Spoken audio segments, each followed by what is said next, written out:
In this lesson, we will derive the equation for the hydrostatic pressure gradient. Imagine a small fluid element of mass dm, constant density ρ, and dimensions dx, dy, and dz. This element is part of a fluid where no shearing stresses exist. That is, fluid elements are not sliding against each other. The small fluid element would experience a small gravitational force, dFg, and small pressure forces on each of the 6 faces. The pressure forces in the y direction are labeled dF1 and dF2.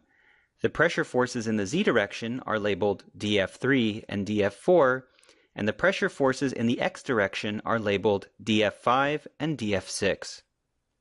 Applying Newton's second law in the x direction, dF6 minus dF5 equals the mass of the fluid element, dm, times the acceleration of the fluid element in the x direction, ax. If we label the center of the fluid element as some point in space, x, y, z, then both dF5 and dF6 act at a distance 1/2 dx away from the center. dF5 acts at a point x plus half dx, yz, and dF6 acts at point x minus half dx, yz. Recalling that pressure is force per area, we can rewrite the pressure force dF5 as the pressure at point x plus half dx, yz, times the area dy dz. The pressure force dF6 is the pressure at point x minus half dx, yz, times the area dy dz. The mass of the fluid element dm is equal to the density of the fluid element ρ times the volume of the fluid element dx, dy, dz. Now we substitute the expressions for dF5, dF6, and dm into the equation of motion in the x direction.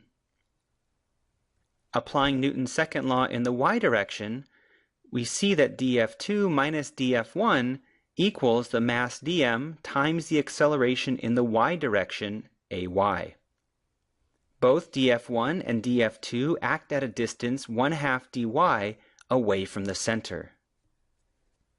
So dF1 acts at point x, y plus half dy, z, and dF2 acts at point x, y minus half dy, z.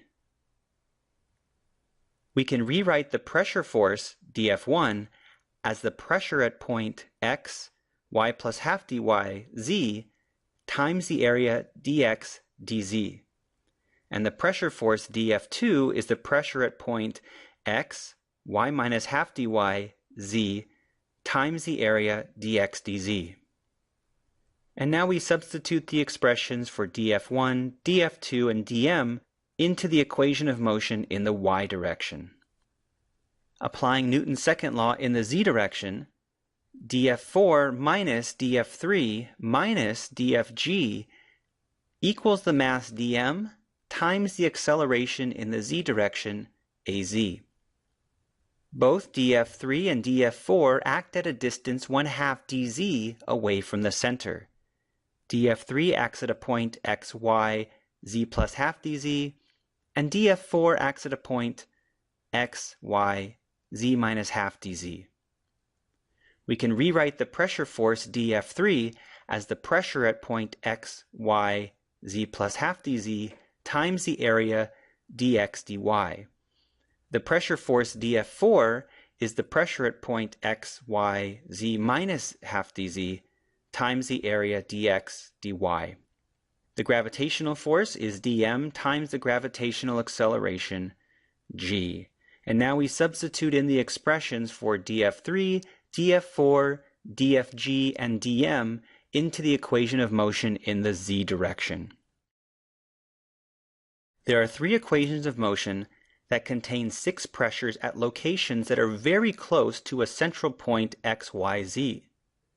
We will now express these 6 pressures as a Taylor series expansion about that central point.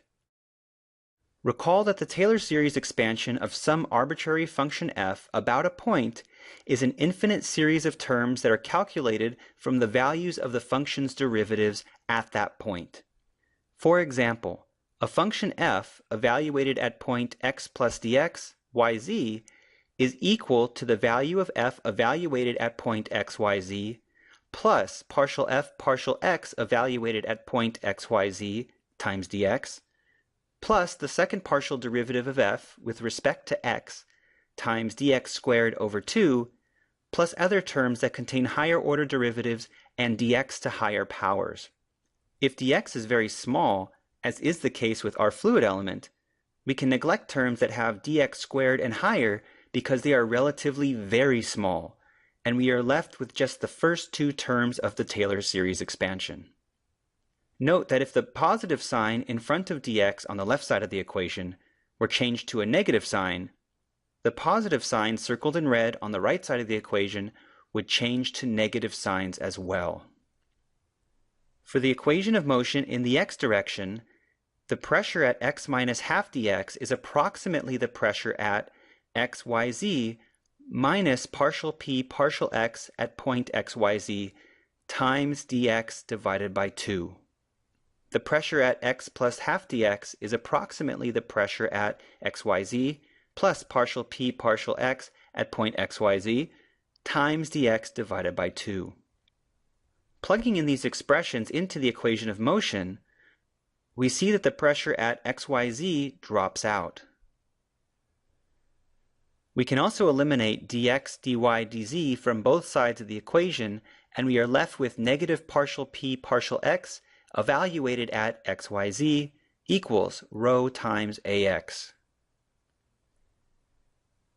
For the equation of motion in the y direction, the pressure at y minus half dy is approximately the pressure at xyz minus partial p partial y at point xyz times dy divided by 2. The pressure at y plus half dy is approximately the pressure at xyz plus partial p partial y at point xyz times dy divided by 2. Plugging in these expressions into the equation of motion, we see that the pressure at xyz drops out, and we can eliminate dx, dy, dz from both sides of the equation. We are left with negative partial p partial y evaluated at xyz equals rho times ay. For the equation of motion in the z direction, the pressure at z minus half dz is approximately the pressure at xyz minus partial p partial z at xyz times dz divided by 2. The pressure at z plus half dz is approximately the pressure at xyz plus partial p partial z at point xyz times dz divided by 2.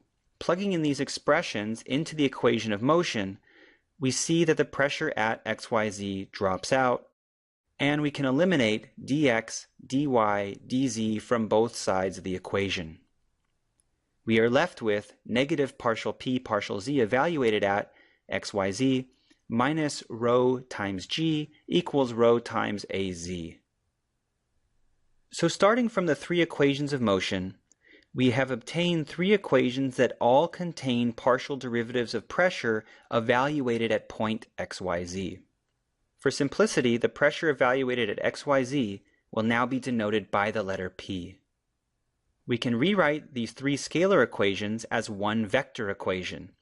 The sum of the external force vectors acting on the fluid element is equal to the fluid element's mass times the fluid element's acceleration vector. Expanding the vector equation into x, y, and z components, and comparing this equation to the three equations of motion above, we now obtain one equation of motion in vector form. We distribute k hat to the two terms on the left and bring this equation to the top of the screen. We can write this equation even more compactly by recalling the definition of the gradient of a scalar function. The gradient of some arbitrary scalar function f, that is itself a function of x, y, and z, is partial f partial x I hat plus partial f partial y j hat plus partial f partial z k hat. We write the gradient of f as del f, where del is the del operator. The equation of motion can be written in vector form as negative gradient p minus gamma k hat equals density times the acceleration vector. This equation is valid for any fluid when shear stresses are negligible. Often the fluid of interest is not accelerating, such as water in a swimming pool. In those situations, we set the acceleration vector to 0. Moving the term gamma k hat to the right side of the equation and equating the x terms, the y terms, and the z terms, we have three equations.